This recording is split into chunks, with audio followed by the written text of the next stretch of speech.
Yes, तो ये question की बात चल रही थी इसमें, तो यहाँ पे ये स्लोप आ गए दोनों के। अब मान लिया मुझे, ये तो हो गया कि सेपरेट इक्वेशन निकालने के लिए ऐसा ये सब थियोरी हमने समझाया, लेकिन मान लिया मुझे ये सब ठीक है, आपको क्वेश्चन में पूछा गया है, ऐसे सेपरेट इक्वेशन पूछा गया तो ऐसे करना पड़ेगा। और मान लिया दोनों पैर, ये पेयर ऑफ स्ट्रेट लाइन है ना, दोनों ही पेयर ऑफ स्ट्रेट लाइन, दोनों ही straight line L1 L2 focus में से पास कर रही है ना, दोनों का इंटरसेक्शन पॉइंट ये S है फोकस। तो मुझे मान लिया दोनों का कंबाइंड पेयर ऑफ इक्वेशन निकालना है ना, पेयर ऑफ लाइंस का कंबाइंड इक्वेशन निकालना है दोनों का। तो उसके लिए तो डायरेक्ट ही है ना, यहाँ पे देखो P, मुझे P का लोकस निकालना है, तो P ऑफ एच के या P ऑफ एक्स वाई बोल दो कुछ भी, let P of X Y, ये सब भूल जाओ, इसेंट्रिसिटी 2 कोसेक थीटा ये सब रहने दो ऐसे ही, ठीक है। तो अब मुझे मान लिया कि दोनों का कंबाइंड इक्वेशन निकालना है अगर, तो कुछ नहीं है, जिस पॉइंट का लोकस निकालना है उसको P of X Y suppose कर दिया। यहाँ पे आपको PS अपन PL कितना दिया है 2, यानी कि PS is equal to 2 times PL होगा, ठीक है।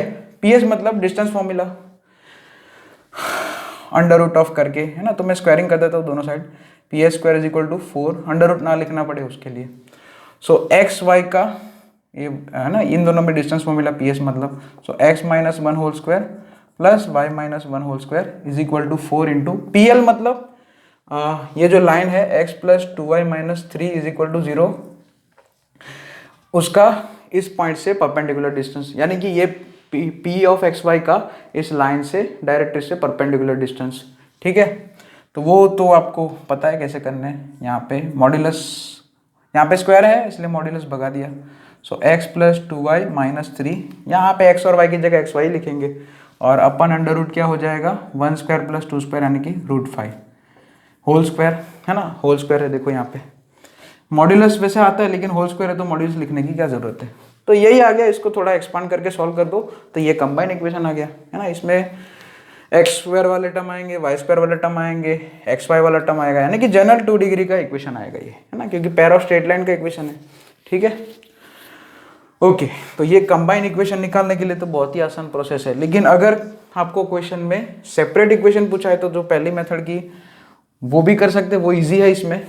और ये मेथड से भी आप देखो सेपरेट इक्वेशन, आपको कंबाइन इक्वेशन दिया तो सेपरेट इक्वेशन निकालना तो आपको आता है श्रीधर आचार्य फॉर्म से फैक्टराइज करके, लेकिन यहाँ पे वो लेंदी हो जाएगा, इसलिए वो वाली जो कोसेक थीटा वाली मेथड है, अगर सेपरेट इक्वेशन निकालना है तो वो मेथड ज़्यादा बेनिफिशियल रहेगी यहाँ पे है ना, बेनिफिट में रहोगे उसमें, ठीक है, वो मेथड ज़्यादा आपको बेनिफिट देगी मतलब, ठीक है। तो ये एक पॉइंट हो गया। अब हम दूसरा केस, सेकंड केस क्या है हमारा, सेकंड केस जैसे कि यहाँ पे फर्स्ट केस क्या बोला था कि अगर जो फोकस है लाइज ऑन डायरेक्ट्रिक्स, और case number 2 focus does not lie, या ऐसे बोलो does not lie on directrix, focus जो है डायरेक्ट्रिक्स के ऊपर अगर नहीं लाई करता है, तो या तो फिर अब यहाँ पे 3 केस बन सकते हैं, या तो पैराबोला बनेगा कोनिक, या तो हाइपरबोला, या फिर पहले इलिप्स, मैं सीक्वेंस में लिखाता हूँ, या तो इलिप्स बनेगा, ठीक है, और या तो हाइपरबोला बनेगा, है ना। PS अपन PL is equal to constant is equal to eccentricity है, लेकिन वो जो S है यहाँ पे जो फोकस है वो डायरेक्ट्रिक्स के ऊपर नहीं है। अच्छा, पैराबोला कब बनता है, अगर इसेंट्रिसिटी का वैल्यू 1 है तो, अच्छा इसेंट्रिसिटी का वैल्यू 1 है और फोकस डायरेक्ट्रिक्स के ऊपर लाई करता है तो परपेंडिकुलर लाइन कोइंसिडेंट लाइन बनती है डायरेक्ट्रिक्स से, वो पता है ना, वो केस डिस्कस हो चुका है, तो वो कंफ्यूज मत होना कि ये पैराबोला में भी इसेंट्रिसिटी 1 क्यों आया, तो वो तो है ही ऐसा है ना। तो उसमें जो था cosec theta is equal to 1 हो जाता, थीटा इज इक्वल टू π/2, वो अलग केस था। अब पैराबोला है, यहाँ पे पैराबोला है तो केस क्या है, focus does not lie on the directrix, pair of straight line जब बनेगी तब फोकस जो है डायरेक्ट्रिक्स के ऊपर होगा, अब फोकस डायरेक्ट्रिक्स के ऊपर नहीं है तब ये 3 केस बनेंगे। और उसमें पैराबोला कब बनेगा, जब इसेंट्रिसिटी का वैल्यू 1 होगा, तो ये इसेंट्रिसिटी इज इक्वल टू 1 और वो वाली E इज इक्वल टू 1, वो दोनों में बहुत ही डिफरेंस है ना, जमीन आसमान का डिफरेंस है। और इलिप्स बनेगा जब इसेंट्रिसिटी का वैल्यू 0 और 1 के बीच में होगा, क्योंकि मैं खाली E <1 नहीं लिख सकता, क्योंकि इसेंट्रिसिटी पॉजिटिव होगा हमेशा, इसेंट्रिसिटी क्या है, डिस्टेंस का रेशियो है, दो डिस्टेंस का रेशियो है इसलिए। और हाइपोबोला कब होगा, जब इसेंट्रिसिटी ग्रेटर देन 1 होगा। अभी फिलहाल तो हम पैराबोला की इस चैप्टर में बात करने वाले हैं। सो पैराबोला की इसेंट्रिसिटी 1 है, ये याद रखेंगे। ओके, ये हो गया। अब ओके, तो यहाँ पे जैसे मान लिया कि हमारा फोकस एस अल्फा बीटा है मान लिया, ठीक है। इसेंट्रिसिटी सॉरी डायरेक्ट्रिक्स का इक्वेशन मान लिया मैंने कुछ भी, y इज इक्वल टू या M X minus Y plus C बराबर 0, कुछ भी लिख दिया ऐसे ही, है ना। जनरल फॉर्म भी लिख सकते हैं, x plus B y plus c is equal to 0। और p ऑफ एक्स वाई है जिसका मतलब जिसका हमें लोकस फाइंड करना है, सच दैट कि भाई पी एस अपन P L is equal to E है। तो जनरली कोनिक का कोई भी कोनिक का इक्वेशन कौन से फॉर्मेट में होगा वो हम पता लगा रहे हैं। तो यहाँ पे P S is equal to E into P L हो गया। So P S square is equal to क्या हो गया, E square into P L square. P S square मतलब इन दोनों पे डिस्टेंस फॉर्मूला और स्क्वायर रूट भगा दो। So X minus alpha whole square plus Y minus beta whole square is equal to E square into P L square. P L मतलब ये point का इस लाइन से परपेंडिकुलर डिस्टेंस, यानी कि वही एम एक्स माइनस वो तो एक्स वाई तो वही रहेगा, और नीचे जो है under root 1 plus m square आएगा उसका होल स्क्वायर। इसको एक्सपांड करके यहाँ पे जितने भी होल स्क्वायर सब एक्सपांड करके पूरा अच्छे से लिख के लेफ्ट साइड पे सारे टर्म्स लिखो, ले आके राइट हैंड साइड 0 करके ऐसा करोगे तो आपको एक्स स्क्वायर वाला टर्म दिखाई देगा, वाई स्क्वायर वाला टर्म दिखाई देगा, एक्स वाई वाला टर्म दिखाई देगा, एक्स वाला टर्म दिखाई देगा, वाई वाला टर्म दिखाई देगा और कांस्टेंट टर्म दिखाई देगा। इन शॉर्ट मैं क्या बोलना चाह रहा हूँ कि कोनिक का जो है जनरल इक्वेशन है वो 2 डिग्री का जनरल इक्वेशन ही होता है, यानी कि A X square plus 2hxy plus B Y square, है ना। एक्स स्क्वायर वाला टर्म होगा, एक्स वाई वाला टर्म होगा, वाई स्क्वायर वाला टर्म होगा, इसके अलावा और कोई टर्म नहीं आएगा, एक्स वाला टर्म, वाई वाला टर्म और कांस्टेंट टर्म, है ना।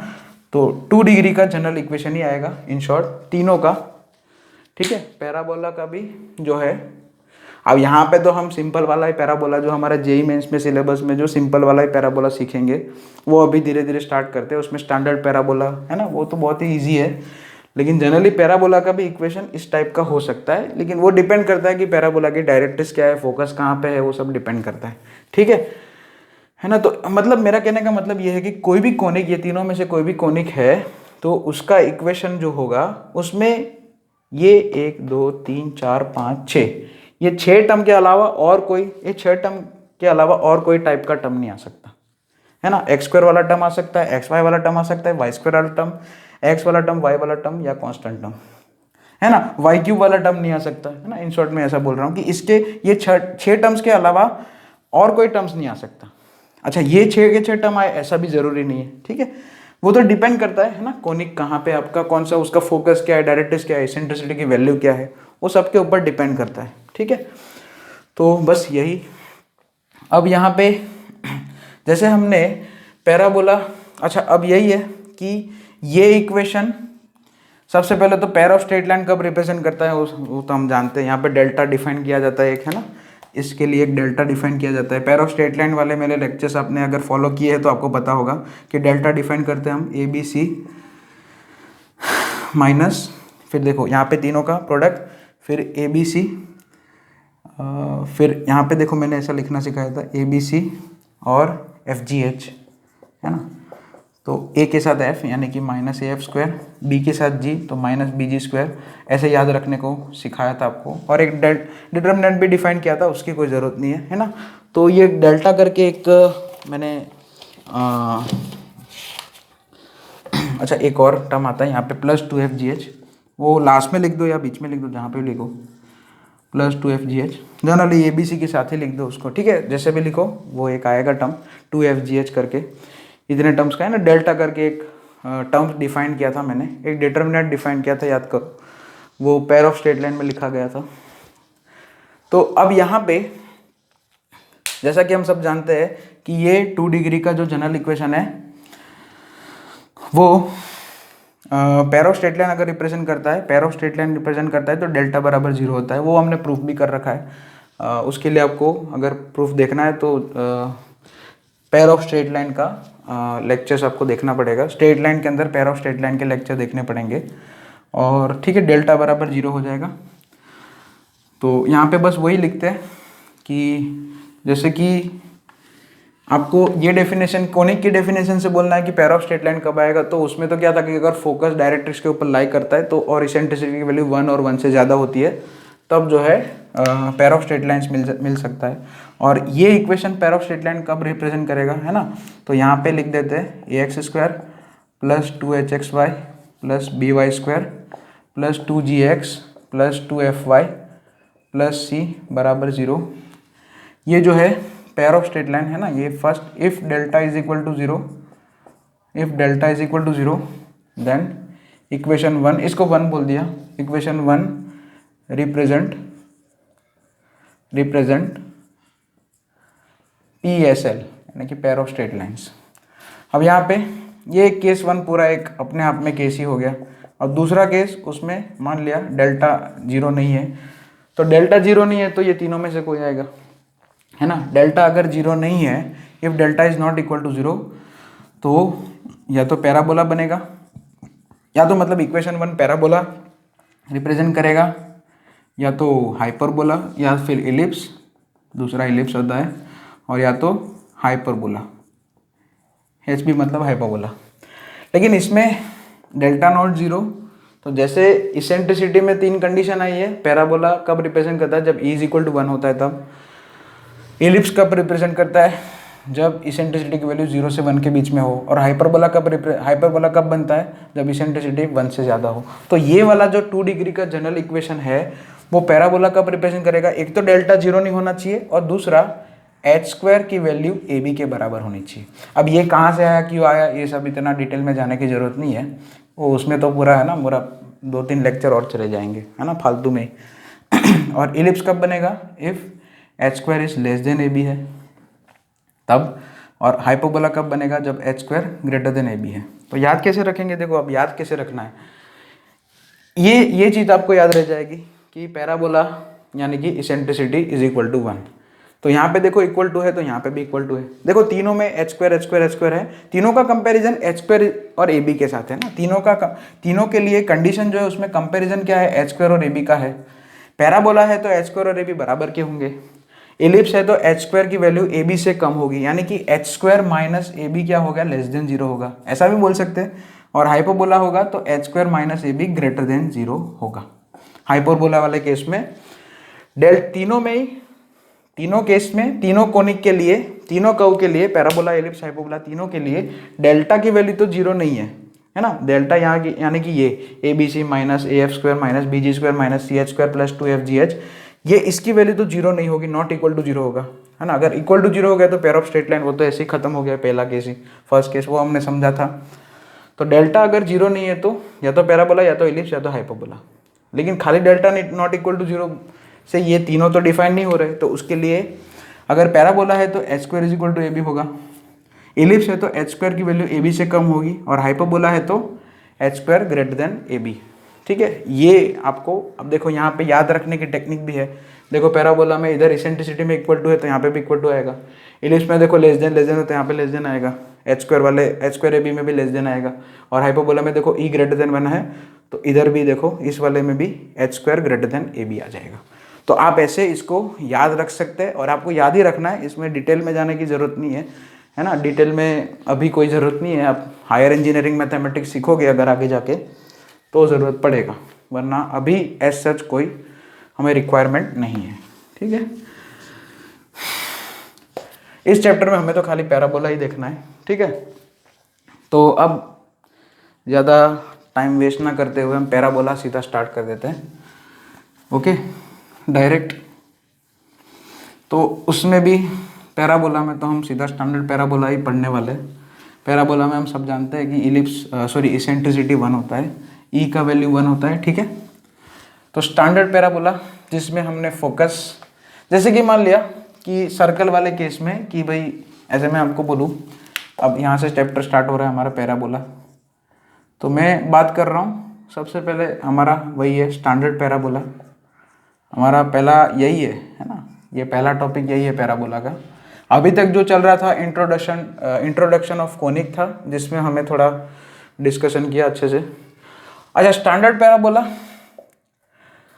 तो ये इसमें क्या है कि हमने एक फोकस फिक्स कर दिया है एक जगह, डायरेक्ट्रिक्स एक जगह फिक्स कर दिया है, ठीक है। तो यहाँ पे क्या है कि जैसे सर्कल में हम नहीं पढ़ते थे कि भाई x square plus Y square is equal to a square है ना, ये जनरल फॉर्म नहीं है। पैराबोला का जनरल फॉर्म एज सच हमारे चैप्टर में नहीं आता है अभी, लेकिन सर्कल में जनरल फॉर्म से होता है x square plus Y square plus 2gx plus 2fy plus c is equal to 0। Circle का जनरल फॉर्म हम सीखते हैं सर्कल में। लेकिन अगर हम ऐसा बोलो कि भाई कोई सर्कल है, वो उसका इक्वेशन इस टाइप का है, x square plus Y square, बस इतने ही 3 ही टर्म है, तो इसमें हम क्या बोलते हैं कि इस सर्कल का सेंटर जो है फिक्स है ए है, और रेडियस जो है ए है वो वेरी करेगी, मान लिया है ना, ए जो है अननोन है वो मान लिया वेरी करता है, ए की वैल्यू में कुछ भी रख सकता हूँ, है ना। तो यहाँ पे क्या होगा, मैंने ये वाले सर्कल, ये वाले केस में सर्कल का सेंटर फिक्स कर दिया। उसी तरीके से स्टैंडर्ड पैराबोला में मैं क्या करूँगा, फोकस फिक्स कर दूंगा, यानी कि एस है उसको मैंने बोल दिया a,0, है ना। यहाँ पे देखो अभी स्टार्ट करते हैं इसको, जैसे कि ये फोकस को हम एक्स एक्सिस पे लेंगे, समझ रहे हो, यहाँ पे मान लिया एस ऑफ a0 हो गया, ठीक है, ओके। और डायरेक्ट्रिक्स जो है उसका भी इक्वेशन, ये फोकस हो गया, और डायरेक्ट्रिक्स है उसको भी मैंने फिक्स किया है, डायरेक्ट्रिक्स है उसको हम बोल देंगे x प्लस ए बराबर 0, यानी कि x is equal to minus A, यानी कि कुछ यहाँ पे आएगा, ये माइनस ए होगा, यहाँ पे देखो ओरिजिन, ये y एक्सिस, ये x एक्सिस, ये a,0 यानी कि फोकस, ये हो गया माइनस a,0 होगा, ठीक है।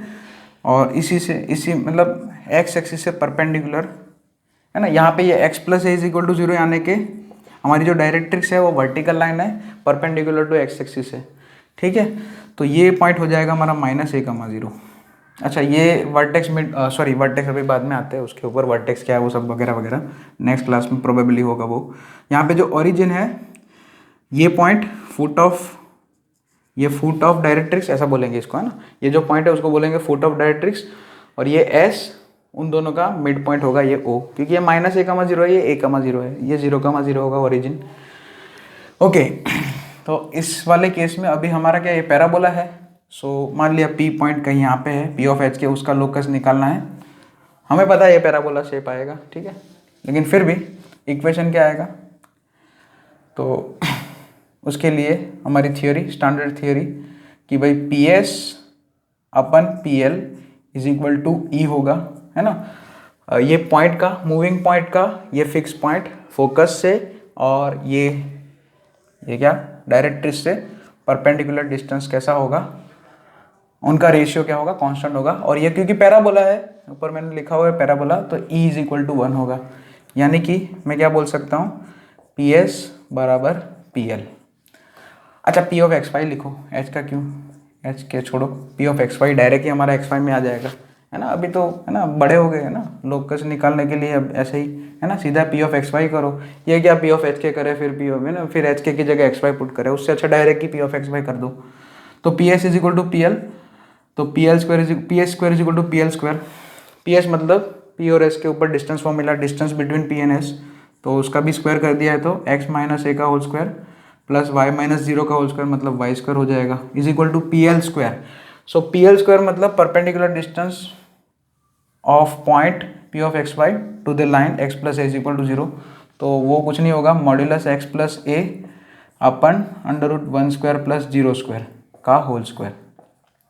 अच्छा, ये 1 स्क्वायर प्लस 0 स्क्वायर कैसे आया, क्योंकि x का कोफिशिएंट 1 है और y वाला टर्म नहीं है, इसलिए 0 किया, y का कोफिशिएंट 0 हुआ ना, और यहाँ पे x माइनस ए का whole square plus Y square is equal to, इधर मॉड्यूलस होल स्क्वायर है तो मॉड्यूलस हटा दो, सीधा x plus A whole square हो जाएगा, बराबर है x minus A whole square उधर भेज दो, तो Y square is equal to क्या आ जाएगा, x plus A whole square minus X minus A whole square. Simplification है थोड़ा सा, A square minus B square formula लगा दो, यानी कि y square is equal to, यहाँ पे हो जाएगा 2x, है ना, x plus a plus x minus a तो 2x और इंटू 2a, एक्स माइन ये x plus a minus x plus a तो 2a हो जाएगा, यानी कि 2 2 ज़ा 4, तो हमारा देखो स्टैंडर्ड पैराबोला का इक्वेशन आ जाएगा y square is equal to 4ax, ठीक है। ये आपने एनसीईआरटी में आप तो फैमिलियर हो, है ना, आप फैमिलियर हो ये सब इक्वेशन से ना, ये जो स्टैंडर्ड पैराबोला का इक्वेशन है उससे आप फैमिलियर हो, ये आपके लिए कोई नया नहीं है। अच्छा, तो कर्व ड्रॉ कर देते अभी, है ना, ऐसे बहुत सारे जो पॉइंट आएंगे वो कुछ इस तरह के होंगे। अच्छा यहाँ पे देखो y 0 पुट करो तो x इज इक्वल टू 0, या x is equal to 0 put करो तो y इज इक्वल टू 0 हो रहा है। यानी कि ये जो हमारा पैराबोला है वो ओरिजिन में से पास करेगा, ओरिजिन भी सेटिस्फाई करेगा इसको, वो तो वैसे भी करेगा क्योंकि ये तो आप समझ में आता ही है, ये दोनों डिस्टेंस तो सेम ही है, उन दोनों का रेशियो सेम ही होगा। ठीक है, सो यहाँ पे कुछ इस तरह का कर्व बन जाएगा जिसको बोला जाता है parabola y² is equal to 4ax। Okay, यहाँ पे कोई भी पॉइंट लोगे उसका फोकस से डिस्टेंस और डायरेक्ट्रिक्स से परपेंडिकुलर डिस्टेंस रेशियो लोगे तो आपको 1 मिलेगा हमेशा। तो this is the equation of standard parabola. Okay, इसको लिख देना खाली।